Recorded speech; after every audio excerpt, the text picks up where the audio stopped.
नमस्कार। देश दुनिया SDTV प्राइम देख रहे सारे दर्शकों का स्वागत। मैं हाँ शमी डावरा।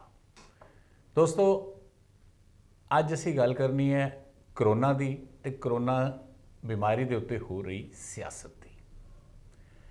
करोना महामारी असी सारे जानते हैं, इसका ट्रीटमेंट भी जिस हिसाब नाल हो रहा असी सारे जानते हैं। दूसरी लहर इन्नी तेज़ी दे नाल आई कि सरकार भी हत्थां पैरां दे विच आ गई सी, लेकिन हालात ठीक होंदे जा रहे हैं। अजिहा कहा जा रहा है कि सचमुच हालात ठीक होंदे जा रहे हैं। जिम्मेवारी किस दी सी, किसने अपने सिर दे उत्ते लई, ये अलग विषय है। लेकिन विषय ये है कि अजिहे हालातां दे विच एक दूजे दे उत्ते सियासी पार्टियां दोष प्रत्यारोप कर रही हैं। भारतीय जनता पार्टी आम आदमी पार्टी ते कांग्रेस नूं निशाना बना रही है, तो कांग्रेस ते आम आदमी पार्टी भाजपा नूं निशाना बना रही है। भाव महामारी दे विच भी सियासी जंग जारी है। अज जो वक्त मिल के चलन का है, ये जंग किन्नी क जायज़ है तो इसका हल की है। अजिहियां बहुत सारिया गल्लां हरेक दर्शक के मन दे विच होणगियां। अपना अपना हल भी हरेक दर्शक सोचता होएगा, लेकिन असीं भी अपने माहिर नूं स्टूडियो च सद्दा दिता है, जिहड़े ना केवल सियासी, राजनीतिक, धार्मिक हर पक्ष के उत्ते अपनी पैनी नज़र रखते हैं, तो करोना नूं भी बड़ी बरीकी दे नाल वाच कर रहे हैं। अज जिस मेहमान नूं असीं स्टूडियो च सद्दा दिता है, सब तो पहला उन्हां नाल तुहाडी मैं जान पहचान करा दां। ਉਹ ਨੇ सरदार हरसिमरन सिंह जी। हरसिमरन सिंह जी स्वागत है जी तुहाडा।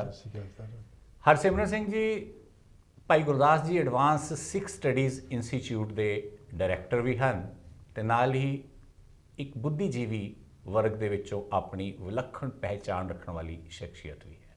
इन्हां कोलों बहुत कुछ जाणांगे। हरसिमरन सिंह जी, सब तो पहला मैं करोना नाल गल करांगा। करोना इकोदम पिछले मार्च दे विच आने वाली वेव सी, जिसने एक बार फिर हिंदुस्तान का ढांचा हिला दिता है। पहले उस बारे गल करांगा भी केस इकोदम बहुत वधे सी। रोज़ के 4 लाख तो उपर जिहड़े केस है वो देश दे विच आ रहे सी। पंजाब भी छूता नहीं सी, पंजाब दे विच भी बहुत सारे केस आ रहे थे, लेकिन हुण किते ना किते तुसीं समझदे हो वेव मट्ठी पै रही है। देखो डावरा साहब, इस तरह के जिहड़ा करोना वायरस है ना जी, ये कोई नवा नहीं है वायरस जी, क्योंकि तो ना दिता है ना करोना वायरस ओके, कोविड-19। बिल्कुल ਜਦੋਂ ਤੇ ਮਾਨਵ ਜਾਤੀ ਦਾ ਜਨਮ ਹੋਇਆ ਹੈ जी, ਕੁਦਰਤ ਦੀ ਇੱਕ ਖੇਡ ਅਨੁਸਾਰ ਜਿਹੜਾ ਵਾਇਰਲ ਹੈ ਨਾ ਜੀ, ਜੀ, ਇਹ ਮਨੁੱਖ ਨਾਲ ਰਹਿੰਦਾ ਹੈ। ओके, ਥੋੜੇ ਰੂਪ ਵਿੱਚ, ਵੱਡੇ ਰੂਪ ਦੇ ਵਿੱਚ ਖਤਰਨਾਕ ਹੈ, ਕਿਉਂਕਿ ਇਹ ਬਾਡੀ ਨੂੰ ਤਿਆਰ ਵੀ ਕਰਦਾ ਹੈ, ਜੀ। ਬੋਡੀ ਤਿਆਰ ਵੀ ਕਰਕੇ ਰੱਖਦਾ ਹੈ ਫਾਰ ਸੇਵਿੰਗ ਆਲ ਦੀ बिल्कुल ਡਿਜ਼ੀਜ਼ਸ। ਸੋ ਵਾਇਰਸ ਤਾਂ ਜਿਹੜਾ ਹੈ ਇਹਦੇ ਨਾਲ ਤਾਂ ਰਹਿਣਾ ਪਏਗਾ। जी, ਇਹ ਸਦੀਆਂ ਤੋਂ ਚੱਲਦਾ ਆਇਆ। ਖਾਸ ਤੌਰ 'ਤੇ ਪਿਛਲੇ ਸਦੀ 'ਚ ਦੇਖ ਲਓ, 3 ਟ੍ਰੈਜਡੀਜ਼ ਵੇਖੀਆਂ ਮਨੁੱਖ ਨੇ। बिल्कुल ਇੱਕ ਤਾਂ ਫਸਟ ਵਰਲਡ ਵਾਰ ਸੀ। ਫਸਟ ਵਰਲਡ ਵਾਰ ਦੇ ਨਾਲ ਹੀ ਸਪੈਨਿਸ਼ ਫਲੂ ਆ ਗਿਆ ਸੀ। जी, ਉਦੋਂ ਭਾਵੇਂ ਆਬਾਦੀ ਘੱਟ ਸੀ ਦੁਨੀਆ ਦੀ, ਪਰ ਫਿਰ 5 ਲੱਖ ਤੋਂ ਵੱਧ ਬੰਦਾ ਮਰ ਗਿਆ। ਸਪੈਨਿਸ਼ ਫਲੂ ਇਸ ਕਰਕੇ ਕਹਿੰਦੇ ਨੇ ਕਿ ਭਾਵੇਂ ਇਹ ਸਾਰੀ ਦੁਨੀਆ 'ਚ ਫੈਲਿਆ ਸੀ, ਲੇਕਿਨ ਉਹਦਾ ਇਲਾਜ ਸਪੇਨ ਵਾਲੇ ਲੱਭੇ ਸੀ। ओके, ਠੀਕ ਹੈ ਨਾ। ਦੂਸਰੀ ਵੱਡੀ ਤਰਾਸਦੀ ਸੀਗੀ ਉਹ ਸੈਕੰਡ ਵਰਲਡ ਵਾਰ, ਉਹ 'ਚ ਲੱਖਾਂ ਬੰਦੇ ਮਾਰੇ ਗਏ। 21ਵੀਂ ਸਦੀ ਦੀ ਜਿਹੜੀ ਪਹਿਲੀ ਤਰਾਸਦੀ ਹੈ ਨਾ ਜੀ, ਇਹ ਵਰਲਡ ਟ੍ਰੈਜਡੀ, ਹਿਊਮਨ ਟ੍ਰੈਜਡੀ ਜਿਹੜੀ ਹੈ, ਉਹ ਕਰੋਨਾ ਹੈ। करोना बिल्कुल ਇਹ ਜਿਵੇਂ ਆਇਆ, ਜਿਨ੍ਹਾਂ ਹਾਲਾਤ 'ਚ ਆਇਆ, ਉਹਦੇ ਉਹ ਇੱਕ ਵੱਖਰਾ ਵਿਸ਼ਾ ਹੈ। ਲੇਕਿਨ ਭਾਰਤ ਦੇ ਵਿੱਚ ਜਿਵੇਂ ਹਿੰਦੁਸਤਾਨ ਤੋਂ, ਚਾਈਨਾ ਤੋਂ ਸ਼ੁਰੂ ਹੋਇਆ, ਦੁਨੀਆ 'ਚ ਫੈਲਿਆ, ਕੈਰੀ ਕਰਦਾ, ਸਪਰੈਡ ਹੋਇਆ ਇਹ ਮਨੁੱਖਤਾ ਰਾਹੀਂ।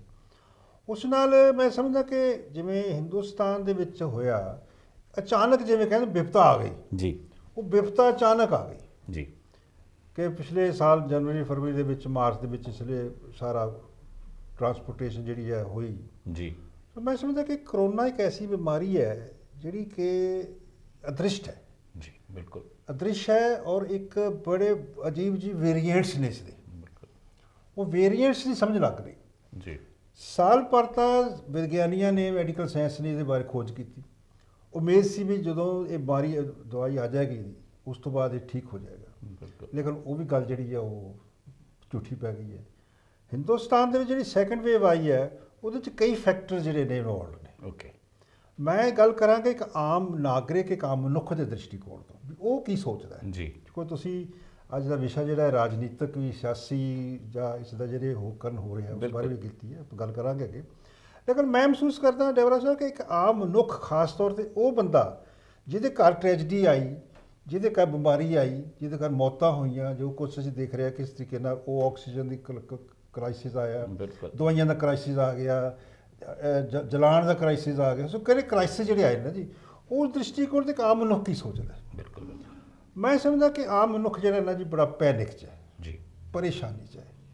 ਜਿਹੜੇ ਠੀਕ ਹੋ ਗਏ ਜਦ ਉਹ ਵੀ ਬਨੇ ਬਿਮਾਰੀ 'ਚ ਨੇ, ਜੀ ਉਹ ਵੀ ਡਰ 'ਚ ਰਹਿ ਰਹੇ ਨੇ, ਜਿਹੜੇ ਨਹੀਂ ਹੋਏ ਉਹ ਵੀ ਡਰ 'ਚ ਰਹਿ ਰਹੇ ਨੇ, ਜਿਨ੍ਹਾਂ ਦੇ ਕਾਰਨ ਮੌਤਾਂ ਹੋਈਆਂ ਨੇ ਉਹ ਵੀ ਦੁਖਾਂ 'ਚ ਰਹਿ ਰਹੇ ਨੇ। ਬਿਲਕੁਲ ਸੋ ਮੈਂ ਸਮਝਦਾ ਕਿ ਸਾਰੀ ਜਿਹੜੀ ਇਹਦੇ 'ਚ ਜਿਹੜੀ ਜੋ ਵੀ ਬਿਮਾਰੀ ਹੁੰਦੀ ਹੈ ਨਾ ਜੀ, ਇਹ ਸਟੇਟ ਦਾ ਵਿਸ਼ਾ ਹੈ, ਵਿਸ਼ਾ ਹੈ।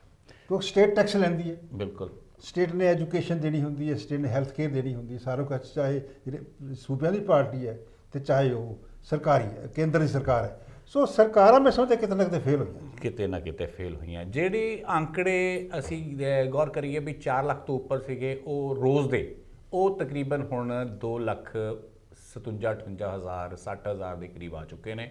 ਇਸ ਦਾ ਮਤਲਬ ਹੈ ਵੀ ਕਿਤੇ ਨਾ ਕਿਤੇ ਸਰਕਾਰਾਂ ਕਾਮਯਾਬ ਹੋ ਰਹੀਆਂ ਨੇ, ਸਾਡੇ ਡਾਕਟਰ ਕਾਮਯਾਬ ਹੋ ਰਹੇ ਨੇ ਵੀ ਇਹ ਜਾਂ ਉਹਦੀ ਚਾਲ ਮੱਠੀ ਪੈ ਰਹੀ ਹੈ।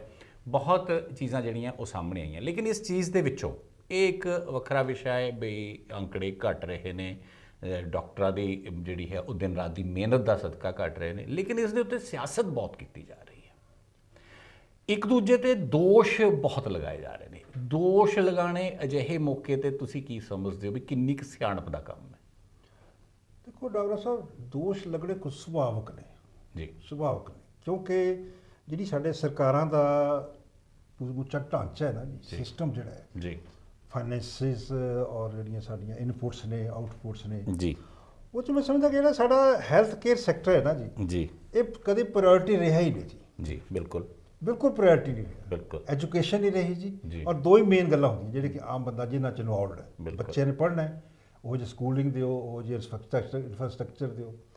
ਹੈਲਥ ਕੇਅਰ ਦਾ ਸੈਕਟਰ ਹੈ ਨਾ ਜੀ, ਉਹ ਬੜਾ ਮਤਲਬ ਆਪਾਂ ਕਹਿੰਦੇ ਨਿਕਾਰਿਆ ਗਿਆ, ਬਿਲਕੁਲ ਨਿਗੋਲਿਆ ਕੀਤਾ ਗਿਆ, ਬਿਲਕੁਲ ਔਰ ਗਲੀਆਂ ਨਾਲੀਆਂ ਪੱਕੀਆਂ ਕਰਨੀਆਂ, ਸੜਕਾਂ ਬਣਾਉਣੀਆਂ, ਲਾਈਟਾਂ ਲਗਾਉਣੀਆਂ, ਔਰ ਹੋਰ ਸਾਰਾ ਕੁਝ ਤੀਕਰ ਸਮਾਰਟ ਸਿਟੀ ਬਣਾਉਣੇ, ਇਹ ਗੱਲਾਂ ਤਾਂ ਸਾਡਾ ਪ੍ਰਾਇੋਰਟੀ ਰਹੀ ਹੈ। ਬਿਲਕੁਲ ਲੇਕਿਨ ਕਿਤੇ ਵੀ ਇਹ ਹੈਲਥ ਸੈਕਟਰ ਜਿਹੜਾ ਨਾ ਉਸਦਾ ਪ੍ਰਾਇੋਰਟੀ ਨਹੀਂ ਰਿਹਾ। ਬਿਲਕੁਲ। ਹੁਣ ਜਦੋਂ ਤੁਸੀਂ ਕਹਿੰਦੇ ਹੋ ਸਾਡੇ ਇਹ ਇੰਨੇ 4 ਅਮੀਰ- ਲੱਖ ਤੋਂ 4 ਲੱਖ ਤੇ ਚਲੇ ਗਏ, ਬਿਲਕੁਲ ਆਪਾਂ ਅੰਕੜੇ ਮਗਰ ਨਾ ਜਾਈਏ ਜੀ। ਜੀ ਅੰਕੜੇ ਤਾਂ 2 ਲੱਖ ਵੀ ਬਹੁਤ ਹੈ, ਅੰਕੜੇ 10 ਵੀ ਬਹੁਤ ਹੈ ਜੀ। ਬਿਲਕੁਲ ਸਿੰਗਾਪੁਰ ਜੀ ਦੀ ਗੱਲ ਕਰਦੇ ਹੋ, ਉਹਦੇ ਸਾਰੇ 31 ਬੰਦੇ ਮਰੇ ਸਾਰੇ ਬਿਮਾਰੀ 'ਚ, ਬਿਲਕੁਲ ਤੇ ਸਾਡੇ ਲੱਖਾਂ ਬੰਦੇ ਮਰ ਗਏ ਜੀ।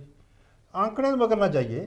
ਸਵਾਲ ਇਹ ਹੈ ਕਿ ਜਦੋਂ ਸਰਕਾਰਾਂ ਦੀ ਜ਼ਿੰਮੇਵਾਰੀ ਸੀ ਤਾਂ ਸਰਕਾਰਾਂ ਇਸ ਸਿਸਟਮ ਨੂੰ ਉਹਨਾਂ ਨੇ ਨਹੀਂ ਉਸਾਰਿਆ, ਤਾਂ ਕਿ ਉਹ ਜਦੋਂ ਬਿਮਾਰੀਆਂ ਆਈਆਂ ਨੇ ਤਾਂ ਉਹਦਾ ਮੁਕਾਬਲਾ ਨਹੀਂ ਕਰ ਸਕਿਆ, ਸਿਸਟਮ ਕ੍ਰੈਸ਼ ਹੋ ਗਿਆ। ਆਕਸੀਜਨ ਦੀ ਕਮੀ ਹੋਣੀ ਇੱਕ ਬਹੁਤ ਵੱਡੀ ਉਦਾਹਰਨ ਹੈ ਇਹਦੇ ਵਿੱਚ। ਸਾਰਾ ਸਿਸਟਮ ਕ੍ਰੈਸ਼ ਹੋ ਗਿਆ ਜੀ। ਬਿਲਕੁਲ ਔਰ ਕੁਦਰਤੀ ਤੌਰ ਤੇ ਕਿਉਂਕਿ ਇਹ ਸਟੇਟ ਜਿਹੜੀ ਹੈ, ਜਿਹੜੀ ਜੋ ਰਾਜਕਾਰੀ ਪਾਰਟੀ, ਉਹ ਵੱਡੀ ਜ਼ਿੰਮੇਵਾਰੀ ਹੁੰਦੀ ਕਿ ਉਹਦੇ ਕੋਲ ਸਾਰੇ ਸੋਰਸਿਸ ਹੁੰਦੇ ਨੇ। ਬਿਲਕੁਲ ਤਾਂ ਰਾਜਨੀਤਿਕਾਂ ਨੇ, ਜਿਹੜੀ ਦੂਜੀਆਂ ਪਾਰਟੀਆਂ ਨੇ, ਭਾਵੇਂ ਉਹਨਾਂ ਦਾ ਪੋਲੀਟੀਕਲ ਇੰਟਰਸਟ ਹੁੰਦੇ ਨੇ, ਪਰ ਉਹਨਾਂ ਨੇ ਸਵਾਲ ਤਾਂ ਉਠਾਉਣਾ ਹੁੰਦਾ ਨਾ ਜੀ। ਜੀ ਤੁਸੀਂ ਇਸ ਨੂੰ ਇਸ ਤਰ੍ਹਾਂ ਇਗਨੋਰ ਵੀ ਨਹੀਂ ਕਰ ਸਕਦੇ ਕਿ ਇਹਦਾ ਰਾਜਕੀਕਰਨ ਹੋ ਰਿਹਾ, ਬਿਲਕੁਲ ਕਿਉਂਕਿ ਰਾਜਨੀਤਿਕਾਂ ਨੇ ਉਠਾਉਣੀਆਂ ਆਵਾਜ਼ਾਂ। ਜੀ ਸੋ ਜੇਕਰ ਕਾਂਗਰਸ ਜਾਂ ਆਮ ਆਦਮੀ ਪਾਰਟੀ ਜਾਂ ਹੋਰ ਪੰਜਾਬ ਦੇ ਵਿੱਚ ਅਕਾਲੀ ਪਾਰਟੀ, ਹੋਰ ਸਾਰੀਆਂ ਪਾਰਟੀਆਂ ਆਵਾਜ਼ ਉਠਾ ਰਹੀਆਂ ਨੇ ਸਰਕਾਰ ਦੀਆਂ, ਜੀ ਤਾਂ ਕਿਤੇ ਕਿਤੇ ਇੱਕ ਤਰ੍ਹਾਂ ਦਾ ਪ੍ਰੈਸ਼ਰ ਵੀ ਹੈ ਇਹ। ਜੀ ਇਹਨੂੰ ਆਪਾਂ ਨੈਗੇਟਿਵ ਨਾ ਲਈਏ, ਪੋਜ਼ਿਟਿਵ ਲਈਏ, ਤੇ ਇਹ ਸਰਕਾਰ ਤੇ ਪ੍ਰੈਸ਼ਰ ਪਾਇਆ ਜਾ ਰਿਹਾ ਕਿ ਤੁਸੀਂ ਕਿਉਂ ਨਹੀਂ ਸਾਰਾ ਸਿਸਟਮ ਠੀਕ ਕਰਦੇ ਜਾਂ ਕਿਉਂ ਸਿਸਟਮ ਠੀਕ ਨਹੀਂ ਕੀਤਾ। ਤੁਸੀਂ ਤੁਸੀਂ ਸਭ ਤੋਂ ਪਹਿਲੇ ਮੈਂ ਤੁਹਾਡੇ ਕੋਲ ਪੁੱਛਣਾ ਚਾਹਾਂਗਾ, ਤੁਸੀਂ ਕਿਸ ਸਰਕਾਰ ਨੂੰ ਜ਼ਿੰਮੇਵਾਰ ਮੰਨਦੇ ਹੋ? ਕੇਂਦਰ ਸਰਕਾਰ ਨੂੰ ਜਾਂ ਰਾਜ ਸਰਕਾਰ ਨੂੰ? ਮੈਂ ਅਗਲਾ ਪ੍ਰਸ਼ਨ ਤਾਂ ਤੁਹਾਡੇ ਅੱਗੇ ਕਰਾਂਗਾ। ਨਹੀਂ ਜੀ, ਸਾਰੀ ਸਰਕਾਰਾਂ ਜ਼ਿੰਮੇਵਾਰ ਨੇ ਜੀ। ਭਾਵੇਂ ਇਹ ਜਿਹੜਾ ਹੈਲਥ ਸੈਕਟਰ ਹੈ ਸਟੇਟ ਦਾ ਸਬਜੈਕਟ ਹੈ ਜੀ, ਲੇਕਿਨ ਅੱਜ ਜਦੋਂ ਅਸੀਂ ਦੇਖਦੇ ਹਾਂ ਕਿ ਸਾਰੀਆਂ ਪਾਵਰ ਦਾ ਸੈਂਟਰਲਾਈਜੇਸ਼ਨ ਹੋ ਗਿਆ ਜੀ ਇੱਥੋਂ ਤੱਕ ਜੀ, ਤੁਸੀਂ ਆਕਸੀਜਨ ਦੀ ਗੱਲ ਕਰਦੇ ਹੋ ਡਾਵਰਾ ਸਾਹਿਬ, ਬੜੀ ਹੈਰਾਨਗੀ ਦੀ ਗੱਲ ਹੈ ਕਿ ਆਕਸੀਜਨ ਸਪਲਾਈ ਕਰਨੀ ਵੀ ਕੇਂਦਰ ਨੇ ਆਪਣੇ ਹੱਥ 'ਚ ਰੱਖਿਆ ਹੋਇਆ ਹੈ, ਬਿਲਕੁਲ, ਜਦੋਂ ਕਿ ਆਪਾਂ ਕਦੇ ਸੋਚਦੇ ਵੀ ਨਹੀਂ ਸੀ ਆਕਸੀਜਨ ਦੀ ਵੀ ਕਮੀ ਹੋ ਸਕਦੀ ਹੈ। ਸੋ ਮੈਂ ਸਮਝਦਾ ਕਿ ਇਹ ਜਿਹੜਾ ਤਾਲਮੇਲ ਦੀ ਘਾਟ, ਪ੍ਰਾਇੋਰਟੀਜ਼ ਦੀ ਘਾਟ ਔਰ ਵਿਲ ਪਾਵਰ ਦੀ ਘਾਟ, ਇਸ ਨੂੰ ਆਮ ਤੌਰ ਤੇ ਇਹ ਸਮਝਿਆ ਗਿਆ ਕਿ ਇਹ ਪ੍ਰਾਈਵੇਟਾਈਜੇਸ਼ਨ ਕਰ ਲਓ, ਪ੍ਰਾਈਵੇਟ ਸੈਕਟਰ ਜਿਹੜਾ ਆਪਣੇ ਫਾਇਦਾ ਉਠਾਏਗਾ, ਸਰਕਾਰੀ ਹਸਪਤਾਲਾਂ ਦਾ, PHC ਦਾ, CPFC ਦਾ ਕੋਈ ਬੁਰਾ ਹਾਲ ਹੈ ਇਸ ਲਈ ਮਤਲਬ ਇਸ ਕੋਰੋਨਾ ਸੰਕਟ ਨੇ, ਭਾਵੇਂ ਰਾਜਨੀਤਿਕ ਪਾਰਟੀਆਂ ਉਸ ਦਾ ਜਿਹੜਾ ਇਸ਼ੂ ਉਠਾ ਰਹੀਆਂ ਨੇ ਜੀ, ਲੇਕਿਨ ਅਗਰ ਫਰਜ਼ ਕਰ ਲਓ ਆਉਣ ਵਾਲੇ ਸਮੇਂ ਜਿਹੜੀ ਤੀਸਰੀ ਵੇਵ ਆਪਾਂ ਕਹਿ ਰਹੇ ਹਾਂ, ਬੱਚਿਆਂ ਦੇ ਇਫੈਕਟ ਪੈ ਰਿਹਾ ਹੈ, ਅਗਰ ਕਿਤੇ ਅੱਜ ਦੇ ਸਿਸਟਮ ਦੇ ਵਿੱਚ ਉਹ ਕਿਤੇ ਆ ਗਿਆ ਪਾਣਾ ਨਾ ਵਾਪਰ ਗਿਆ ਤਾਂ ਮੈਂ ਸਮਝਦਾ ਕਿ ਹਿੰਦੁਸਤਾਨ ਦਾ ਸਰਕਾਰ ਸਿਸਟਮ ਸਮੁੱਚਾ ਸਿਸਟਮ ਕ੍ਰੈਸ਼ ਕਰ ਜਾਏਗਾ ਔਰ ਸਾਰੀਆਂ ਸਰਕਾਰਾਂ ਜ਼ਿੰਮੇਵਾਰ ਹੋਣਗੀਆਂ। ਸਾਰੀਆਂ ਸਰਕਾਰਾਂ ਹੋਣਗੀਆਂ। ਤੁਸੀਂ ਇੱਕ ਚੀਜ਼ ਨੂੰ ਲਿਆ ਹੈਗਾ ਬਈ ਕੇਂਦਰ ਸਰਕਾਰ ਨੇ ਆਕਸੀਜਨ ਬੰਦ ਕਰ ਦਿੱਤੀ। ਕੇਂਦਰ ਸਰਕਾਰ ਨੂੰ ਵੈਕਸੀਨੇਸ਼ਨ ਹੋਈ ਹੈ, ਟੀਕੇ ਬਣੇ ਆ, ਕੁਝ ਕੰਪਨੀਆਂ ਨੇ ਇੰਡੀਆ ਦੇ ਵਿੱਚ ਟੀਕੇ ਬਣਾਏ ਆ। ਕੇਂਦਰ ਸਰਕਾਰ ਨੇ ਪੂਲ ਆਪਣੇ ਕੋਲ ਰੱਖਿਆ ਹੈ, ਆਪਣੇ ਹਿਸਾਬ ਦੇ ਨਾਲ ਸਟੇਟਸ ਨੂੰ ਟੀਕੇ ਦਿੱਤੇ ਗਏ ਔਰ ਮੁੜ ਕੇ ਅਧਿਕਾਰ ਦਿੱਤੇ ਗਏ ਆ ਵੀ ਜੇ ਅਗਰ ਸਟੇਟ ਸਰਕਾਰ ਚਾਹੇ ਤਾਂ ਆਪਣੀ ਮਰਜ਼ੀ ਨਾਲ ਇੰਜੈਕਸ਼ਨਸ ਖਰੀਦ ਸਕਦੀ ਹੈ। ਕੇਂਦਰ ਸਰਕਾਰ ਨੂੰ ਟੀਕਾ 150 ਰੁਪਏ ਦਾ ਮਿਲ ਰਿਹਾ ਤੇ ਰਾਜ ਸਰਕਾਰ ਨੂੰ 350 ਔਰ 450 ਦਾ ਮਿਲ ਰਿਹਾ, ਫਿਰ ਅਜਿਹਾ ਕਿਉਂ ਹੋ ਰਿਹਾ? ਦੇਖੋ ਸਾਹਿਬ ਪੈਸਾ ਡਾਲਰ ਸਹੀ ਹੈ ਕਿ ਜਿਹੜਾ ਜਿਸ ਤੱਕ ਟੀਕੇ ਦੀ ਸਵਾਲ ਹੈ ਨਾ ਜੀ, ਇੱਥੇ ਆਪਾਂ ਜਿਵੇਂ ਕਹਿੰਦੇ ਨਾ ਕਿ ਜਿਹੜਾ ਹੈੱਡ ਆਫ ਸਟੇਟ ਹੁੰਦਾ ਜਾਂ ਸਿਸਟਮ ਹੁੰਦਾ ਉਹਨੂੰ ਬੜਾ ਵਿਜ਼ਨਰੀ ਹੋਣ ਦੀ ਲੋੜ ਹੁੰਦੀ ਹੈ।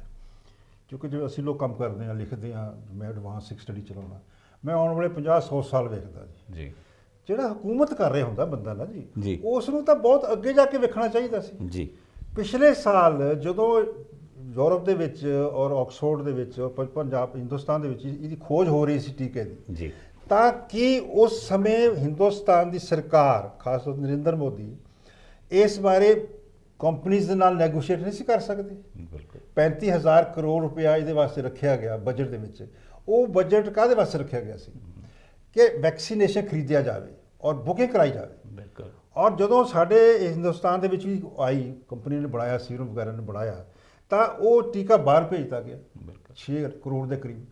ਸੋ ਅੱਜ ਲੜਾਈ ਹੋ ਰਹੀ ਸਾਡੀ, ਔਰ ਲੜਾਈ ਇਸ ਕਰਕੇ ਹੋ ਰਹੀ ਹੈ ਕਿ ਇਹਦੇ ਚੋਂ ਪੈਸਾ ਕਮਾਇਆ ਜਾਵੇ। ਇੱਕ ਪਾਸੇ ਤਾਂ ਬੰਦੇ ਮਰ ਰਹੇ ਨੇ ਜੀ, ਟੀਕਾ 18 ਤੋਂ ਲੈ ਕੇ 44 ਸਾਲ ਦੇ ਬੰਦਿਆਂ ਨੂੰ ਵੀ ਲਗਾਉਣਾ, ਦੂਜਿਆਂ ਨੂੰ ਦੂਜੀਆਂ ਖੁਰਾਕਾਂ ਦੇਣੀਆਂ ਨੇ। ਸੋ ਟੀਕਾਕਰਨ ਦੇ ਮਾਮਲੇ ਦੇ ਵਿੱਚ ਵੀ ਸਰਕਾਰ ਫੇਲ ਹੋ ਰਹੀ ਹੈ। ਅਜੇ ਕੋਈ ਮੇਰੇ ਬੱਚਤ ਹੋ ਸਕਦੀ ਹੈ, 1-2 ਮਹੀਨੇ ਅਗਰ ਛੇਤੀ ਟੀਕਾ ਆ ਜਾਵੇ। ਪਰ ਇੱਕ ਗੱਲ ਬੜੀ ਸਪਸ਼ਟ ਹੋ ਰਹੀ ਹੈ, ਲੋਕਾਂ ਦੇ ਵਿੱਚ ਇੱਕ ਤਰ੍ਹਾਂ ਦਾ ਭਰਮ ਵੀ ਪੈਦਾ ਹੋ ਰਿਹਾ ਹੈ ਵੀ ਟੀਕਾ ਲਵਾਈਏ ਨਾ ਲਵਾਈਏ, ਕਿਉਂਕਿ ਟੀਕਾ ਲੱਗਣ ਦੇ ਬਾਵਜੂਦ ਲੋਕ ਬਿਮਾਰ ਹੋ ਰਹੇ ਨੇ। ਸੋ ਮੈਂ ਜਦੋਂ ਤੁਸੀਂ ਇਹ ਗੱਲ ਕਰਦੇ ਹੋ 250 ਦੇ 250 ਦੀ, ਉਹ ਵੀ ਇੱਕ ਤਰ੍ਹਾਂ ਦਾ ਇਹਦਾ ਬਾਜ਼ਾਰੀਕਰਨ ਹੋ ਰਿਹਾ। ਮਤਲਬ ਇੱਕ ਟੀਕੇ ਦਾ ਬਾਜ਼ਾਰੀਕਰਨ ਨਹੀਂ, ਇੱਕ ਜਿਹੜੀ ਇਹ ਬੜਾ ਦੁਖਾਈ ਬਿਲਕੁਲ। ਹਾਂ, ਮਤਲਬ ਹੈਲਥ ਸੇਵਾਵਾਂ ਜਿਹੜੀਆਂ ਕਿ ਕਾਫੀ ਤੁਸੀਂ ਕਿਹਾ ਵੀ ਕੇਂਦਰ ਸਰਕਾਰ ਔਰ ਪੰਜਾਬ ਸਰਕਾਰ, ਅਸੀਂ ਪੰਜਾਬ ਦੇ ਵਿੱਚ ਰਹਿੰਦੇ ਵੀ ਪੰਜਾਬ ਸਰਕਾਰ ਦਾ ਆਪਣਾ ਲੇਕਿਨ ਤੁਸੀਂ ਇੱਕ ਗੱਲ ਕੀਤੀ ਹੈ ਵੀ ਇਨਫਰਾਸਟ੍ਰਕਚਰ ਅਸੀਂ ਬਣਾਇਆ ਹੀ ਨਹੀਂ। ਜ਼ਿੰਮੇਵਾਰੀ ਤਾਂ ਅਸੀਂ ਸਰਕਾਰ ਦੇ ਉੱਤੇ ਕਰ ਦਿੱਤੀ ਹੈ। ਸਰਕਾਰ ਜਾਂ ਪਹਿਲੇ ਅਕਾਲੀ ਦਲ ਬੀਜੇਪੀ ਦੀ ਇਕੱਠੀ ਰਹੀ ਹੈ ਜਾਂ ਹੁਣ ਕਾਂਗਰਸ ਦੀ ਆਈ ਹੈ। 5 ਸਾਲ 'ਚ ਤਾਂ ਕਾਂਗਰਸ ਦੀ ਸਰਕਾਰ ਵੇਲੇ ਇਨਫਰਾਸਟ੍ਰਕਚਰ ਖਰਾਬ ਨਹੀਂ ਹੋਇਆ। ਅੱਜ ਅਕਾਲੀ ਦਲ ਕਾਂਗਰਸ ਦੇ ਉੱਤੇ ਦੋਸ਼ ਲਾ ਰਿਹਾ ਵੀ ਤੁਸੀਂ ਇਹ ਜਿਹੜਾ ਹੈ ਫੈਲਣ ਦਾ ਕਾਰਨ, ਹਸਪਤਾਲਾਂ ਦੇ ਵਿੱਚ ਇਲਾਜ ਨਾ ਹੋਣ ਦਾ ਕਾਰਨ, ਮਾੜੀ ਸਹੂਲਤਾਂ ਦਾ ਕਾਰਨ ਕਾਂਗਰਸ ਸਰਕਾਰ ਹੈ। ਠੀਕ ਹੈ, ਐਟ ਪ੍ਰੈਜ਼ੈਂਟ ਕਾਂਗਰਸ ਸਰਕਾਰ ਹੈਗੀ ਹੈ। ਉਸ ਤੋਂ ਪਹਿਲਾਂ 10 ਸਾਲ ਬੀਜੇਪੀ ਔਰ ਉਹਨਾਂ ਨੇ ਵੀ ਤਾਂ ਰਾਜ ਕੀਤਾ ਨਾ, ਸ਼੍ਰੋਮਣੀ ਅਕਾਲੀ ਦਲ ਨੇ। ਕਿ 5 ਸਾਲ ਦੇ ਵਿੱਚ ਹੀ ਸਾਰਾ ਕੁਝ ਹੋ ਸਕਦਾ ਸੀ, ਪਹਿਲਾਂ ਕੁਝ ਨਹੀਂ ਹੋ ਸਕਦਾ ਸੀ? ਨਹੀਂ, ਮੈਂ ਉਹੀ ਗੱਲ ਕੀਤੀ ਨਾ ਜੀ ਕਿ ਰਾਜਨੀਤਿਕਾਂ ਨੇ ਜਾਂ ਸੱਤਾ ਵਾਲਿਆਂ ਨੇ, ਸੱਤਾਧਾਰੀਆਂ ਨੇ ਹੈਲਥ ਸੈਕਟਰ ਨੂੰ ਕਦੇ ਵੀ ਪ੍ਰਾਇੋਰਟੀ 'ਚ ਫੈਕਟਰ 'ਚ ਨਹੀਂ ਰੱਖਿਆ ਜੀ। ਤੁਸੀਂ ਮੈਂ ਦੇਖੋ ਅੱਜ ਮੇਰੇ ਦੇਖਦਾ ਰਹਿਣਾ ਜਦੋਂ ਮੈਂ ਕਿਤੇ ਪਿੰਡਾਂ ਜਾਂਦਾ, ਪ੍ਰਾਇਮਰੀ ਹੈਲਥ ਸੈਂਟਰਸ ਦੀ, ਉੱਥੇ ਇੱਕ ਪੈਰਾਸੀਟਾਮੋਲ ਤੇ ਜਾਂ ਮਾੜੀ ਮੋਟੀ ਵਿਟਾਮਿਨ ਦੀ ਦਵਾਈਆਂ, ਡਾਕਟਰ 9 ਵਜੇ ਆਉਂਦਾ, 2 ਵਜੇ ਚੱਲ ਜਾਂਦਾ, ਔਰ ਉੱਥੇ ਮਤਲਬ ਵਰਕਰ ਹੁੰਦਾ, ਹੋਰ ਹੁੰਦਾ। ਮਤਲਬ ਹਿੰਦੁਸਤਾਨ ਦੇ ਵਿੱਚ ਜਿਹੜਾ ਇਸ ਵੇਲੇ 7 ਲੱਖ ਦੇ ਕਰੀਬ ਪ੍ਰਾਇਮਰੀ ਹੈਲਥ ਸੈਂਟਰਸ ਨੇ, 1 ਲੱਖ ਕੁਛ ਦੇ ਕਰੀਬ ਦੂਜੇ ਸੈਂਟਰਸ ਨੇ, ਉਹ ਸਾਰੇ ਇਸ ਵੇਲੇ ਐਕਸਪੋਜ਼ ਹੋ ਗਏ ਨੇ। ਵੀ ਇਹਨਾਂ ਦਾ ਸਾਡਾ ਸਿਸਟਮ ਕਿੱਥੇ ਗਿਆ? ਸੋ ਜਿਹੜੀ ਤੁਸੀਂ ਗੱਲ ਕਰਦੇ ਹੋ ਨਾ ਜੀ, ਉਹ ਚਾਹੇ ਬੀਜੇਪੀ ਸਰਕਾਰ ਹੈ ਚਾਹੇ ਅਕਾਲੀ ਸਰਕਾਰ ਹੈ, ਅੱਜ ਜੋ ਮਰਜ਼ੀ ਕਹੀ ਜਾਣ, ਦੋਸ਼ੀ ਸਾਰੇ ਨੇ। ਫਿਰ ਦੋਸ਼ ਕਿਉਂ ਲਗਾਉਣਾ? ਦੇਖੋ ਅੱਜ ਇਸੇ ਕਰਕੇ ਮੈਂ ਕਹਿੰਦਾ, ਮੇਰੀ ਗੱਲ ਖਤਮ ਕਰ ਲਓ ਵੀ ਜਦੋਂ ਤੁਸੀਂ ਪਹਿਲਾਂ ਆਪ ਨਹੀਂ ਕੁਝ ਕੀਤਾ ਤਾਂ ਅੱਜ ਜਿਹੜੀ ਵਕਤ ਦੀ ਸਰਕਾਰਾਂ ਨੂੰ ਸਗੋਂ ਸਹਿਯੋਗ ਦੇਣ ਦੀ ਬਜਾਏ ਉਸ ਨੂੰ ਤੁਸੀਂ ਮਤਲਬ ਕਮਜ਼ੋਰ ਕਰ ਰਹੇ ਹੋ, ਜਾਂ ਉਹਦੇ ਵਾਸਤੇ ਇਹ ਜਿਹੜੀਆਂ ਹੈਲਥ ਸਰਵਿਸਿਜ਼ ਦੇਣ ਦੀ ਯਤਨ ਕਰ ਰਹੇ ਹੈ, ਉਸ ਪ੍ਰਤੀ ਤੁਸੀਂ ਆਪਣੀ ਤਰ੍ਹਾਂ ਦੇ ਨਿੰਦ ਰਹੇ ਹੋ ਜਾਂ ਇਲਜ਼ਾਮ ਲਗਾ ਰਹੇ ਹੋ, ਤਾਂ ਤੁਸੀਂ ਵੀ ਉਹਦੇ ਵਾਸਤੇ ਹੱਕਦਾਰ। ਤੁਸੀਂ ਕਿਸ ਤਰ੍ਹਾਂ ਹੱਕਦਾਰ ਹੈ? ਅਗਰ 7 ਸਾਲ ਤੋਂ 8 ਸਾਲ ਦੇ ਉੱਤੇ ਮੋਦੀ ਸਰਕਾਰ ਜਿਹੜੀ ਹੈ ਉਹ ਰਾਜ ਕਰ ਰਹੀ ਹੈ, ਅੱਜ ਵੀ ਉਹ ਨਹਿਰੂ ਸਰਕਾਰ ਨੂੰ ਦੋਸ਼ ਦੇ ਰਹੀ ਹੈ। ਜਾਇਜ਼ ਕਿੱਥੋਂ ਤੱਕ ਨੇ ਵੀ ਤੁਸੀਂ ਪਿਛਲੀਆਂ ਸਰਕਾਰਾਂ ਨੂੰ ਪੁਣੀ ਜਾਓ? ਤੁਸੀਂ ਸਰਕਾਰ ਬਣਾਈ ਹੈ, ਤੁਸੀਂ ਕੀ ਕੀਤਾ ਹੈ? ਇੱਕ ਦੂਸਰੇ ਤੇ ਦੋਸ਼ ਜਿਹੜੇ ਹੈ, ਮੇਰੀ ਗੱਲ ਇਹ ਵੀ ਦੇਖੋ, ਪੰਜਾਬ ਦੇ ਵਿੱਚ ਕਾਂਗਰਸ ਦੀ ਸਰਕਾਰ ਹੈ, ਇੱਥੇ ਆਮ ਆਦਮੀ ਪਾਰਟੀ ਜਾਂ ਅਕਾਲੀ ਦਲ ਜਾਂ ਬੀਜੇਪੀ ਜਿਹੜਾ ਹੈ ਉਹ ਟਾਰਗੇਟ ਕਰ ਰਹੇ ਅਮਰਿੰਦਰ ਸਿੰਘ ਸਰਕਾਰ ਨੂੰ। ਜੇ ਅਸੀਂ ਦਿੱਲੀ ਦੇ ਵਿੱਚ ਚੱਲ ਜਾਂਦੇ ਹਾਂ, ਉੱਥੇ ਆਮ ਆਦਮੀ ਦੀ ਪਾਰਟੀ ਦੀ ਸਰਕਾਰ ਹੈ, ਉੱਥੇ ਬੀਜੇਪੀ ਕਾਂਗਰਸ ਆਮ ਆਦਮੀ ਪਾਰਟੀ ਨੂੰ ਟਾਰਗੇਟ ਕਰ ਰਿਹਾ। ਜੇ ਹਰਿਆਣੇ ਜਾ ਜਾਂਦੇ ਹਾਂ ਜਾਂ ਯੂਪੀ ਜਾ ਜਾਂਦੇ ਹਾਂ, ਉੱਥੇ ਬੀਜੇਪੀ ਦੀ ਸਰਕਾਰ ਹੈ, ਉੱਥੇ ਇਹ ਬੀਜੇਪੀ ਨੂੰ ਟਾਰਗੇਟ ਕਰ ਰਿਹਾ। ਅਸੀਂ ਇੱਕ ਦੂਸਰੇ ਨੂੰ ਟਾਰਗੇਟ ਕਰਕੇ ਆਪਸ ਦੇ ਵਿੱਚ ਮਿਲ ਕੇ ਕਿਉਂ ਨਹੀਂ ਕੰਮ ਕਰਦੇ? ਦੇਖੋ ਜੀ, ਮੈਂ ਤਾਂ ਇਹ ਮਹਿਸੂਸ ਕਰਦਾ ਕਿ ਇਸ ਵੇਲੇ ਲੋਕਾਂ ਦੇ ਦਰਦ ਨੂੰ ਮਹਿਸੂਸ ਕਰਨ ਦੀ ਬਜਾਏ ਨਾ ਜੀ, ਹਰ ਪਾਰਟੀ ਆਪਣਾ ਰਾਜਨੀਤਿਕ ਏਜੰਡਾ ਲਿਜਾ ਰਹੀ ਹੈ ਜੀ। ਕਿ ਉਹ ਅਗਰ ਬੀਜੇਪੀ ਦੇ ਖਿਲਾਫ ਜਿਹੜੀ ਪਾਰਟੀਆਂ ਨੇ, ਉਹਨਾਂ ਨੇ ਇਹ ਬਿਮਾਰੀ ਨੂੰ ਆਪਣੀ ਰਾਜਨੀਤਿਕ ਮਤਲਬ ਅੱਗੇ ਵਧਣ ਵਾਸਤੇ ਜਾਂ ਰਾਜਨੀਤਿਕ ਸਹੀ ਸੇਫ ਰੱਖਣ ਵਾਸਤੇ ਆਪਣਾ ਇੱਕ ਮੁੱਦਾ ਬਣਾ ਲਿਆ। ਬਿਲਕੁਲ। ਹੁਣ ਦੇਖੋ ਬੜਾ ਦੁੱਖ ਹੁੰਦਾ ਹੈ, ਇੱਕ ਆਮ ਮੈਂ ਜਿਵੇਂ ਕਹਿੰਦਾ ਨਾਗਰਿਕ ਵਜੋਂ ਵੇਖਦਾ ਕਿ ਜਦੋਂ ਡਿਬੇਟਸ ਹੁੰਦੇ ਨੇ, ਡਾਕਟਰਸ ਆਉਂਦੇ ਨੇ, ਉੱਥੇ ਤਾਂ ਸਾਰੀ ਗੱਲਾਂ ਚੰਗੀਆਂ ਦੱਸਦੇ ਨੇ। ਜੀ। ਜਦੋਂ ਕਿਤੇ ਰਾਜਨੀਤਿਕ ਪਾਰਟੀਆਂ ਦੇ ਜਿਹੜੇ ਬੁਲਾਰੇ ਆ ਜਾਂਦੇ ਨੇ ਜੀ। ਤਾਂ ਜੋ ਉਹ ਉਸ ਡਿਬੇਟ ਦੇ ਵਿੱਚ ਹਾਲ ਕਰਦੇ ਨੇ, ਬਿਲਕੁਲ। ਅੱਜ ਦੇ ਹਾਲਾਤ ਦੇ ਵਿੱਚ ਇੱਕ ਆਮ ਬੰਦਾ ਤਾਂ ਰੋਣ ਤੋਂ ਇਲਾਵਾ ਕੁਝ ਨਹੀਂ ਕਰ ਸਕਦਾ। ਨਹੀਂ ਕਰ ਸਕਦਾ। ਉਹ ਰੋ ਰਿਹਾ ਹੈ ਕਿ ਮੇਰਾ ਪਾਸੇ ਇੱਕ ਪਾਸੇ ਅਸੀਂ ਮਰ ਰਹੇ ਹਾਂ, ਇੱਕ ਪਾਸੇ ਰਾਜਨੀਤਿਕ ਲੋਕ ਜਿਹੜੇ ਨੇ ਆਪਣੇ ਤਰੀਕੇ ਨਾਲ ਇਸ ਤਰੀਕੇ ਨਾਲ ਲੜ ਰਹੇ ਨੇ, ਤਾਂ ਇਹ ਕਿਸ ਪਾਸੇ ਲੈ ਕੇ ਜਾਣਗੇ ਦੇਸ਼ ਨੂੰ। ਪੰਜਾਬ ਦੇ ਵਿੱਚ ਵੀ ਦੇਖੋ ਇਸ ਵੇਲੇ ਕਾਂਗਰਸ ਦੇ ਅੰਦਰ ਇਤਨੀ ਟੁੱਟ ਭੱਜ ਆ ਗਈ, ਲੜਾਈ ਹੈ, ਇਹਨੇ ਮਤਲਬ ਆਗੂ ਜਿਹੜੇ ਚਾਹੇ ਨਵਜੋਤ ਸਿੱਧੂ ਹੈ, ਚਾਹੇ ਰੰਧਾਵਾ, ਚਾਹੇ ਕੋਈ ਆਮ ਆਦਮੀ ਪਾਰਟੀ ਹੈ, ਮੈਨੂੰ ਬੜਾ ਦੁੱਖ ਹੁੰਦਾ ਹੈ ਡੋਰਾ ਸਾਹਿਬ ਵੇਖ ਕੇ ਕਿ ਇੱਕ ਪਾਸੇ ਲੋਕਾਂ ਦਾ ਕੀ ਹਾਲ ਹੈ, ਬਿਲਕੁਲ। ਪੰਜਾਬ ਕਿਹੜੇ ਪਾਸੇ ਜਾ ਰਿਹਾ ਹੈ ਤੇ ਪੰਜਾਬ ਨੂੰ ਕੀ ਲੋੜ ਹੈ ਲੋਕਾਂ ਦੀ ਇਸ ਵੇਲੇ। ਜੀ। ਤੇ ਲੋਕਡਾਊਨ ਹੈ, ਆਰਥਿਕ ਤੌਰ ਤੇ ਕਮਜ਼ੋਰ ਪੈ ਗਏ, ਸਕੂਲਾਂ ਕਾਲਜਾਂ ਦਾ ਸਾਰਾ ਪੜ੍ਹਾਈ ਦਾ ਖਰਾਬ ਹੋ ਗਿਆ ਕੰਮ। ਉਸ ਪਾਸੇ ਪ੍ਰਾਇੋਰਟੀ ਰੱਖਣ ਦੀ ਬਜਾਏ ਅੱਜ ਜਦੋਂ ਆਪਾਂ ਲੜ ਰਹੇ ਹਾਂ ਔਰ ਆਪਣੀਆਂ ਜਿਹੜੀਆਂ ਚੌਧਰਾਂ ਵਾਸਤੇ ਲੜ ਰਹੇ ਹਾਂ, ਤਾਂ ਇਹ ਪੰਜਾਬ ਤੋਂ ਵੀ ਭਵਿੱਖ ਸੁਰੱਖਿਅਤ ਨਹੀਂ ਹੈਗਾ। ਇੱਕ ਅਸੀਂ ਮੁਫਤ ਦੀ ਆਦਤ ਪੈ ਗਈ ਹੈ। ਪਿੱਛੇ 2-3 ਦਿਨ ਪਹਿਲਾਂ ਪ੍ਰਿਯੰਕਾ ਗਾਂਧੀ ਨੇ ਇੱਕ ਬਿਆਨ ਦਿੱਤਾ ਸੀਗਾ, ਟਵੀਟ ਕੀਤਾ ਸੀ ਉਹਨਾਂ ਨੇ, ਬਈ ਯੂਪੀ ਸਰਕਾਰ ਕਰੋਨਾ ਪੀਰੀਅਡ ਦਾ ਬਿਜਲੀ ਦਾ ਬਿੱਲ ਮਾਫ ਕਰੇ। ਬੀਜੇਪੀ ਸਰਕਾਰ ਹੈ ਯੂਪੀ ਦੇ ਵਿੱਚ, ਉੱਥੇ ਤਾਂ ਟਵੀਟ ਹੋ ਗਿਆ ਵੀ ਯੂਪੀ ਸਰਕਾਰ ਕਰੇ। ਪੰਜਾਬ ਦੇ ਵਿੱਚ ਕਾਂਗਰਸ ਸਰਕਾਰ ਹੈ, ਪੰਜਾਬ ਦੇ ਵਿੱਚ ਇਹ ਟਵੀਟ ਨਹੀਂ ਸੀ ਕਰਨਾ ਚਾਹੀਦਾ। ਤੁਹਾਡੀ ਆਪਣੀ ਸਰਕਾਰ ਹੈ, ਤੁਸੀਂ ਆਪਣੇ ਸਰਕਾਰ ਦੇ ਮੁੱਖ ਮੰਤਰੀ ਨੂੰ ਹਦਾਇਤ ਦੇ ਸਕਦੇ ਹੋ ਵੀ ਇਹ ਕਰੋਨਾ ਕਾਲ ਦਾ ਜਿਹੜਾ ਹੈ, ਅੱਜ ਦੇਖੋ ਕੋਈ ਵੀ ਬਿਜ਼ਨਸ ਬੰਦ ਪਿਆ, ਇੰਡਸਟਰੀ ਬੰਦ ਪਈ ਹੈ, ਸਕੂਲ ਤੁਹਾਡੇ ਬੰਦ ਪਏ ਨੇ, ਹਰੇਕ ਚੀਜ਼ ਬੰਦ ਪਈ ਹੈ, ਤਾਂ ਕੀ ਸਿਰਫ ਯੂਪੀ ਲਈ ਹਦਾਇਤਾਂ ਜ਼ਰੂਰੀ ਨੇ ਵੀ ਤੁਸੀਂ ਜਿਹੜੇ ਵੱਡੇ ਲੀਡਰ ਇਹੋ ਜਿਹੇ ਬਿਆਨ ਦਿੰਦੇ ਨੇ, ਉਹ ਜਿਨ੍ਹਾਂ ਦਾ ਕੁਝ ਜਿਹੜੇ ਰੋਲ ਮਾਡਲਸ ਨੇ ਆਮ ਛੋਟੀ ਪਬਲਿਕ ਲਈ, ਜਿਨ੍ਹਾਂ ਦਾ ਕੁਝ ਮਾਇਨੇ ਨੇ ਬਿਆਨਾਂ ਦੇ, ਅਗਰ ਉਹ ਜਿਹੇ ਬਿਆਨ ਦਿੱਤੇ ਜਾਂ ਦਿੰਦੇ ਨੇ ਫਿਰ ਕੀ ਹੋਏਗਾ? ਉਹੀ ਗੱਲ ਹੈ ਨਾ ਜੀ ਕਿ ਜਿਹੜੇ ਰਾਜਨੀਤਿਕ ਰੋਟੀਆਂ ਸੇਕੀਆਂ ਜਾ ਰਹੀਆਂ। ਬਿਲਕੁਲ। ਕਿਉਂਕਿ 2022 ਦੇ ਯੂਪੀ ਚ ਇਲੈਕਸ਼ਨਸ ਨੇ, ਕਾਂਗਰਸ ਉੱਥੇ ਆਪਣੇ ਪੈਰ ਜਮਾਉਣਾ ਚਾਹੁੰਦੀ ਹੈ, ਇਹ ਸਾਰਾ ਇੱਕ ਰਾਜਨੀਤਿਕ ਖੇਡ ਹੈ ਜੀ। ਸੋ ਜਦੋਂ ਪੰਜਾਬ ਦੇ ਵਿੱਚ ਨਹੀਂ ਆਉਂਦਾ ਤੇ ਮਤਲਬ ਇਹ ਵੈਸੇ ਉਹਨਾਂ ਨੇ ਵੰਡ ਦਿੰਦੇ ਨੇ ਲੋਕਾਂ ਨੂੰ ਵੀ ਪੰਜਾਬ ਦੇ ਲੋਕਾਂ ਨੂੰ ਕੋਈ ਲੋੜ ਨਹੀਂ ਹੈ ਬਿਜਲੀ ਬਿੱਲਾਂ ਨੂੰ ਨਾ ਦੇਣ ਦੀ, ਯੂਪੀ ਨੂੰ ਲੋੜ ਹੈ। ਯੂਪੀ ਨੂੰ ਲੋੜ ਹੈ, ਯੈਸ। ਸੋ ਮੈਂ ਸਮਝਦਾ ਕਿ ਇੱਥੇ ਰਾਜਨੀਤਿਕ ਲੋਕ ਜਿਹੜੇ ਨੇ ਨਾ ਉਹ ਬੇਸਿਕਲੀ ਬਹੁਤ ਗਲਤ ਕਰ ਰਹੇ ਨੇ। ਰਾਜਨੀਤੀਕਰਨ ਨਹੀਂ ਹੋਣਾ ਚਾਹੀਦਾ ਇਸਦਾ। ਸਰਕਾਰਾਂ ਜੋ ਕਰਦੀਆਂ ਨੇ ਕੰਮ, ਉਹ ਵੀ ਆਪਣੀ ਮਜਬੂਰੀਆਂ 'ਚ ਨੇ, ਕੰਸਟ੍ਰੇਂਟਸ ਨੇ ਸਰਕਾਰਾਂ 'ਤੇ, ਕਿਉਂਕਿ ਅਚਾਨਕ ਸਾਰਾ ਕੁਝ ਹੋ ਗਿਆ। ਇਹਦੇ ਵਿੱਚ ਮੈਂ ਸਮਝਦਾ ਕਿ ਕਾਮਨ ਅਪਰੋਚ ਬਣਾਉਣੀ ਚਾਹੀਦੀ, ਕਲੈਕਟਿਵ ਜਿਹੜੀ ਵਿਜ਼ਡਮ ਹੈ ਨਾ ਸਮਾਜ ਦੀ, ਔਰ ਇੰਸਟੀਟਿਊਸ਼ਨਸ ਜਿਹੜੇ ਆਗੂ ਨੇ, ਵਿਦਵਾਨ ਨੇ, ਖਾਸ ਤੌਰ 'ਤੇ ਜਿਹੜੇ ਮਤਲਬ ਇਸ ਚੀਜ਼ ਸੋਚਦੇ ਨੇ ਲੋਕਾਂ ਬਾਰੇ, ਉਹਨਾਂ ਨੂੰ ਨਾਲ ਲੈ ਕੇ ਇੱਕ ਕਲੈਕਟਿਵ ਵਿਜ਼ਡਮ ਜਿਹੜੀ ਹੈ ਨਾ ਜੀ ਉਹ ਆਉਣੀ ਚਾਹੀਦੀ ਹੈ। ਬਿਲਕੁਲ, ਹਾਲ ਤੁਹਾਡਾ ਬਹੁਤ ਵਧੀਆ, ਲੇਕਿਨ ਹਾਲ ਮੈਂ ਤੁਹਾਡੇ ਕੋਲ ਪੁੱਛਣ ਤੋਂ ਪਹਿਲਾਂ ਇੱਕ ਸਵਾਲ, ਮੈਂ ਬਹੁਤ ਅਹਿਮ ਸਵਾਲ ਹੈ ਮੇਰੇ ਮਤਲਬ ਪ੍ਰੋਗਰਾਮ ਦਾ।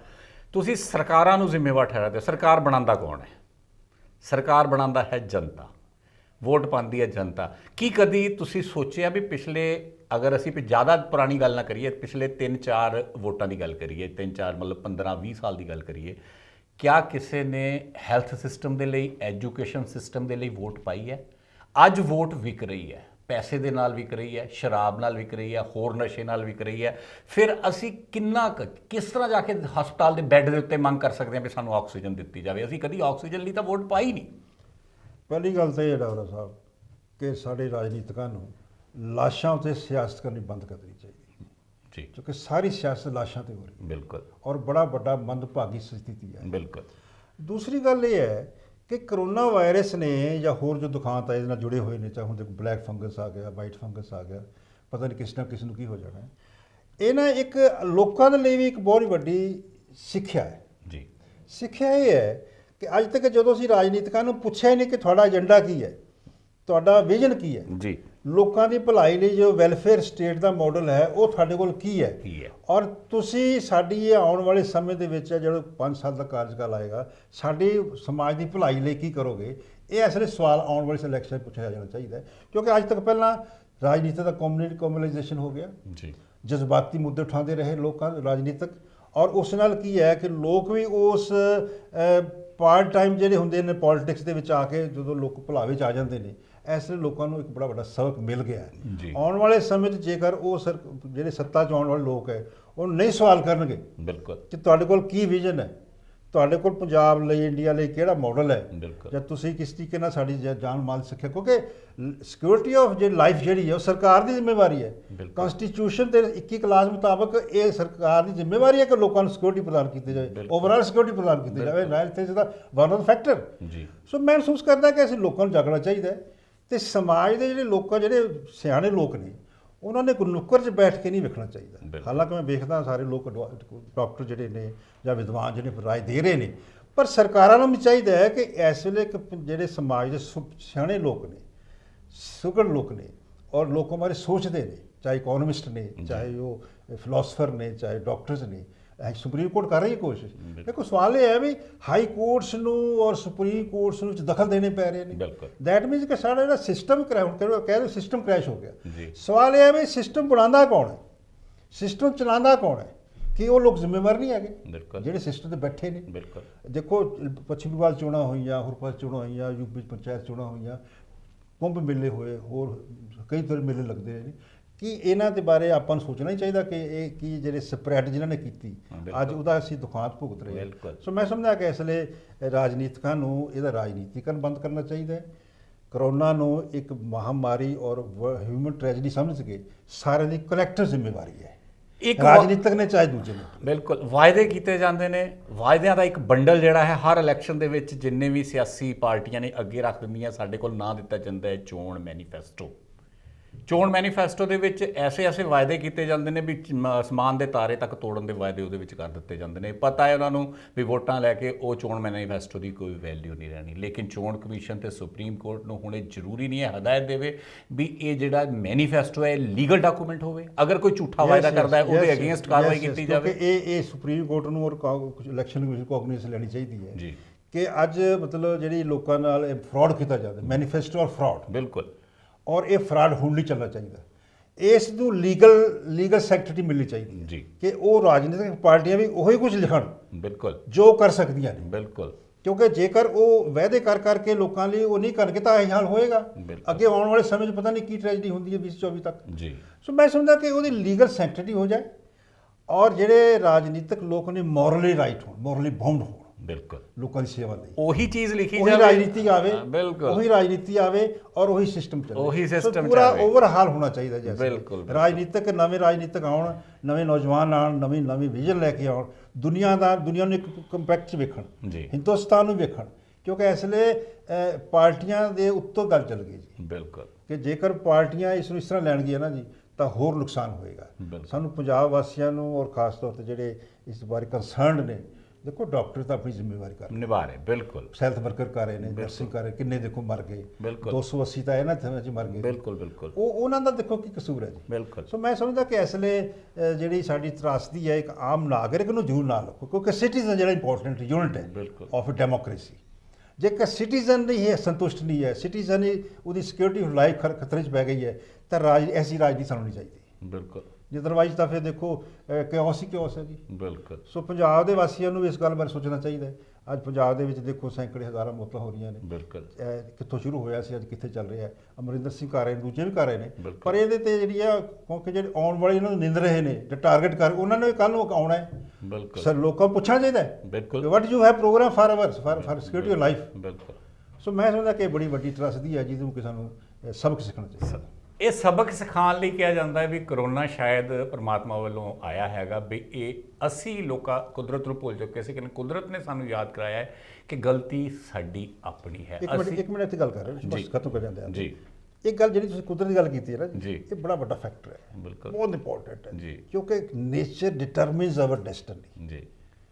ਉਹ ਜਿਹੜੀ ਨੇਚਰ ਹੈ ਨਾ ਜੀ, ਉਸ ਉੱਤੇ ਜੰਮਦੇ ਆ, ਪਲਦੇ ਆ। ਸਾਨੂੰ ਨੇਚਰ ਨੂੰ ਸਮਝਣਾ ਚਾਹੀਦਾ ਹੈ। ਬਿਲਕੁਲ। ਕਿਉਂਕਿ ਨੇਚਰ ਤੋਂ ਭੁੱਲ ਗਏ ਸੀ ਅਸੀਂ ਨੇਚਰ ਟਕਰਾਅ 'ਚ ਆ ਗਏ ਹੋਏ ਹਾਂ। ਬਿਲਕੁਲ। ਉਹ ਟਕਰਾਅ ਛੱਡ ਕੇ ਜਿਹੜਾ ਇਹ ਮੈਕਸਿਮਮ ਹੈ ਨਾ ਜੀ that nature determines destiny of humanity, ਉਹਦੇ ਬਾਰੇ ਸੋਚਣਾ ਚਾਹੀਦਾ। ਉਹਦੇ ਬਾਰੇ ਸੋਚਣਾ ਚਾਹੀਦਾ। ਬਿਲਕੁਲ। ਜਦ ਤੱਕ ਅਸੀਂ ਨਹੀਂ ਸੋਚਾਂਗੇ, ਨੇਚਰ ਦੇ ਨੇੜੇ ਨਹੀਂ ਜਾਵਾਂਗੇ ਨਾ ਜੀ, ਅਸੀਂ ਇਸ ਤਰ੍ਹਾਂ ਖੁਆਰ ਹੁੰਦੇ ਰਹਾਂਗੇ। ਕੁਦਰਤ ਨੇ ਸਾਨੂੰ ਮੌਕਾ ਦਿੱਤਾ ਹੈ ਦੋਸਤੋ ਕਿ ਅਸੀਂ ਜਦੋਂ ਹੁਣ ਵੋਟ ਪਾਉਣ ਜਾਈਏ ਤਾਂ ਅਸੀਂ ਵੋਟ ਉਸ ਵਿਅਕਤੀ ਨੂੰ ਪਾਈਏ ਜਿਹੜਾ ਕਮ ਸੇ ਕਮ ਸਾਨੂੰ ਦੋ ਸਾਡੀਆਂ ਬੁਨਿਆਦੀ ਜ਼ਰੂਰਤਾਂ ਨੇ, ਸਾਡੀ ਸਿਹਤ ਸਮੱਸਿਆਵਾਂ ਦੀ ਤੇ ਸਾਡੀ ਐਜੂਕੇਸ਼ਨ ਦੀ, ਉਸ ਦੇ ਲਈ ਉਹ ਪੂਰਾ ਕਰਨ ਦੇ ਯੋਗ ਹੋਵੇ। ਕੇਵਲ ਵਾਅਦਿਆਂ ਨਾਲ ਵੋਟ ਨਹੀਂ ਪਾਣੀ, ਇਹ ਮੰਗ ਕਰਨੀ ਹੈ ਇਸ ਵਾਰ ਸਾਰਿਆਂ ਨੇ ਉੱਠ ਕੇ ਕਿ ਜਿਹੜਾ ਵੀ ਵਾਅਦੇ ਕਰਨ ਆਏਗਾ, ਜਿਹੜਾ ਵੀ ਉਹਨਾਂ ਦਾ ਮੈਨੀਫੈਸਟੋ ਹੋਏਗਾ, ਉਸ ਨੂੰ ਲੀਗਲ ਡਾਕੂਮੈਂਟ ਬਣਾਇਆ ਜਾਵੇ ਤਾਂ ਕਿ ਅਸੀਂ ਲੋਕ, ਅਗਰ ਉਹ ਵਾਅਦੇ ਨਹੀਂ ਪੂਰੇ ਕਰਦੇ ਨੇ ਨੇਤਾ ਲੋਕ, ਤਾਂ ਅਸੀਂ ਲੋਕ ਵੀ ਇੰਨਾ ਹੱਕ ਰੱਖੀਏ ਕਿ ਉਹਨਾਂ ਨੇਤਾਵਾਂ ਤੇ ਜੋ ਸਾਡੇ ਨਾਲ ਵਾਅਦੇ ਕੀਤੇ ਨੇ ਉਸ ਲੀਗਲ ਡਾਕੂਮੈਂਟ ਦੇ ਥਰੂ ਉਹਨਾਂ ਨੂੰ ਕੋਰਟ ਦੇ ਵਿੱਚ ਘੜੀਸ ਸਕੀਏ, ਅਸੀਂ ਜਾਣ ਸਕੀਏ ਤੇ ਮੋਤੀਆਂ ਵਾਲੀ ਸਰਕਾਰ ਨੂੰ ਮੋਤੀ ਮਹਿਲ ਤੋਂ ਬਾਹਰ ਲਿਆ ਕੇ ਪੁੱਛ ਵੀ ਸਕੀਏ। ਤਾਂ ਹੀ ਸਾਡਾ ਮੰਤਵ ਜਿਹੜਾ ਹੈ ਉਹ ਸਫਲ ਹੋ ਪਾਏਗਾ। ਸਿਰਫ ਤੇ ਸਿਰਫ ਆਪਸ ਦੇ ਵਿੱਚ ਸਿਆਸੀ ਪਾਰਟੀਆਂ ਦੇ ਲੜਨ ਦੇ ਨਾਲ, ਇਹ ਦਿਖਾਵਾ ਜੋ ਸਾਨੂੰ ਕਰਦੇ ਨੇ, ਇਸ ਦੇ ਨਾਲ ਇਹ ਮੰਤਵ ਠੀਕ ਨਹੀਂ ਹੋਣਾ। ਇਹ ਮੰਤਵ ਤਾਂ ਹੀ ਠੀਕ ਹੋਣਾ ਹੈ ਜਦੋਂ ਸਹੀ ਇਨਫਰਾਸਟ੍ਰਕਚਰ, ਸਹੀ ਸਿਹਤ ਸਹੂਲਤਾਂ, ਸਹੀ ਸਿਹਤ ਸਹੂਲਤਾਂ ਦੇ ਨਾਲ ਨਾਲ ਸਿੱਖਿਆ ਦੀ ਸਹੂਲਤਾਂ ਸਾਨੂੰ ਮਿਲਦੀਆਂ ਰਹਿਣਗੀਆਂ। ਤਾਂ ਹੀ ਆਉਣ ਵਾਲੀ ਪੀੜ੍ਹੀ ਦਾ ਭਵਿੱਖ ਵੀ ਉਜਵਲ ਹੋ ਪਾਏਗਾ। ਸੋ ਹਰਸਿਮਰਤ ਸਿੰਘ ਜੀ, ਤੁਹਾਡਾ ਬਹੁਤ ਬਹੁਤ ਧੰਨਵਾਦ। ਧੰਨਵਾਦ ਜੀ, ਦੋਸਤੋ, ਧੰਨਵਾਦ। ਤੁਹਾਡਾ ਵੀ ਬਹੁਤ ਬਹੁਤ ਧੰਨਵਾਦ। ਧੰਨਵਾਦ ਕਰਨ ਤੋਂ ਪਹਿਲਾਂ ਤੁਹਾਡੇ ਕੋਲੋਂ ਬੇਨਤੀ ਜ਼ਰੂਰ ਕਰਨੀ ਹੈ ਕਿ ਜਿਨ੍ਹਾਂ ਨੇ ਐਸਡੀਟੀਵੀ ਪ੍ਰਾਈਮ ਨੂੰ ਸਬਸਕ੍ਰਾਈਬ ਨਹੀਂ ਕੀਤਾ, ਸਬਸਕ੍ਰਾਈਬ ਜ਼ਰੂਰ ਕਰਨਾ। ਸਬਸਕ੍ਰਾਈਬ ਕਰਨ ਤੋਂ ਬਾਅਦ ਬੈਲ ਆਈਕਨ ਨੂੰ ਜ਼ਰੂਰ ਦਬਾ ਦੇਣਾ ਤਾਂ ਕਿ ਸਾਡੇ ਪ੍ਰੋਗਰਾਮ ਤੁਹਾਡੇ ਤੱਕ ਇਸੇ ਤਰ੍ਹਾਂ ਪੁੱਜਦੇ ਰਹਿ ਸਕਣ। ਫਿਲਹਾਲ ਸ਼ਮੀ ਡਾਬਰਾ ਤੇ ਸਰਦਾਰ ਹਰਸਿਮਰਤ ਸਿੰਘ ਜੀ ਨੂੰ ਦਿਓ ਇਜਾਜ਼ਤ। ਬਹੁਤ ਬਹੁਤ ਧੰਨਵਾਦ। ਧੰਨਵਾਦ।